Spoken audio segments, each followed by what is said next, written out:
Extension होता है तो वो अगले चरण में जाएगी, 2025 तक शायद नहीं जा सकेगी, क्योंकि रैपिड ट्रेन के ट्रैक के लिए पहले बहुत सारे फिजिकल सर्वे होने होते हैं, ड्रोन का सर्वे होगा, फिजिकल सर्वे होगा, और पूरी स्टडी के बाद डीपीआर तैयार की जाएगी, और डीपीआर तैयार करने के साथ साथ बहुत सारे विभागों की एनओसी ली जाएंगी, जहां पर रेलवे लाइन क्रॉस होगी, जहां पर कोई सड़कें क्रॉस होंगी, जहां कलवर्ट क्रॉस होंगे, जहां और तमाम तरह के स्ट्रक्चर क्रॉस किए जाएंगे, तो उन सब की एनओसी लेनी होगी।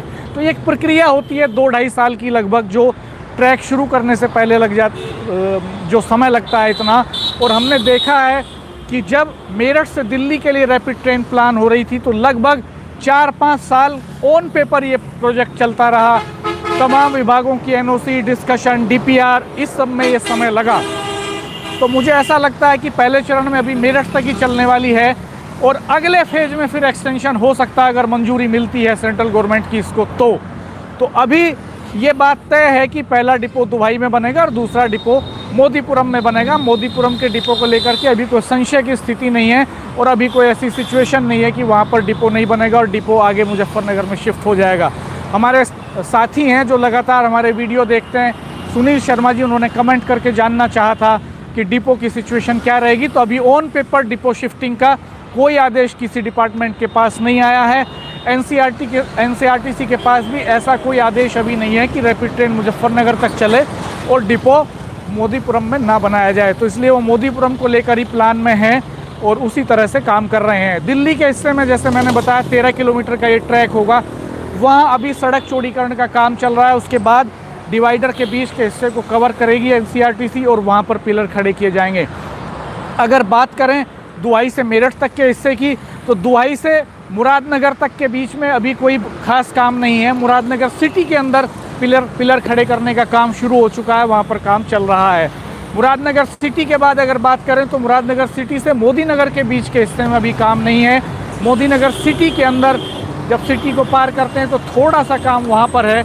मोदीनगर ही इस पूरे पैच में ऐसा इलाका है जिसमें अभी बड़े हिस्से पर काम बचा हुआ है, जहाँ पर डिवाइडर को कवर नहीं किया गया है। वहाँ पर सड़क चौड़ीकरण का काम फिलहाल चल रहा है।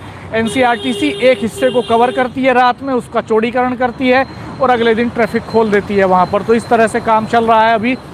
मेरठ सिटी में अगर आगे पहुँचे तो मोहिद्दीनपुर में चीनी मिल के सामने अभी थोड़ा काम शुरू हुआ है, वहाँ पर सड़क चौड़ीकरण का काम शुरू किया गया है।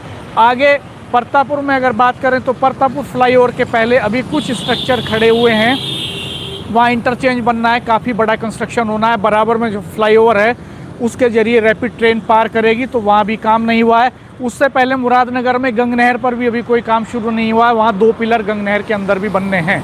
तो इस तरह से अभी काफ़ी हिस्सा ऐसा है जिसमें काम शुरू नहीं हुआ है। आगे बात करें परतापुर से, तो परतापुर के आगे मेरठ में शताब्दी नगर में काम शुरू हो गया है और लगभग 6 पिलर अभी वहाँ ऊपर दिखाई देने लगे हैं। शताब्दी नगर के बाद दिल्ली रोड पर जगदीश मंडप के आगे से ये अंडरग्राउंड टनल में जाएगी रैपिड ट्रेन। तो उस अंडरग्राउंड वाले पार्ट पर जो बेगम पुल के आगे लेखा नगर तक पड़ता है, गांधी बाग के लगभग सामने तक, तो वहाँ भी काम शुरू नहीं हुआ है कुछ भी। लेखा नगर से लेकर के मोदीपुरम तक सिवाय टोल के पहले तक कुछ काम शुरू हुआ है। साइड में लाइनें शिफ्ट की जा रही हैं, चूँकि बहुत सारी बिजली की लाइनें शिफ्ट करनी होती हैं, बहुत सारी दूसरी पाइपलाइंस वगैरह शिफ्ट करनी होती हैं, तो उनके शिफ्ट करने का काम अभी उस हिस्से में चल रहा है। तो मुजफ्फरनगर अभी दूर की कौड़ी है। मुजफ्फरनगर के लिए संजीव बालियान को लंबी लड़ाई लड़नी होगी, उनको सेंट्रल गवर्नमेंट से प्रस्ताव पास कराना होगा, फिर एनसीआरटीसी से डीपीआर के लिए लिखवाना होगा, एनसीआरटीसी डीपीआर तैयार करेगी, तो ये 2-2.5-3 साल की एक प्रक्रिया होगी। तो अभी मुझे लगता है कि एनसीआरटीसी और भारत सरकार इस प्रोजेक्ट को डिले नहीं करेगी।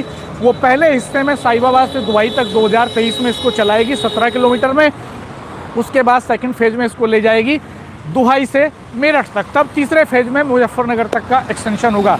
तो दोस्तों, हम आपको रैपिड ट्रेन के रियल अपडेट्स देते रहेंगे। आप हमारा चैनल देखते रहिएगा, सब्सक्राइब कीजिएगा, बेल आइकन प्रेस कर दीजिएगा और अपना ख्याल रखिएगा।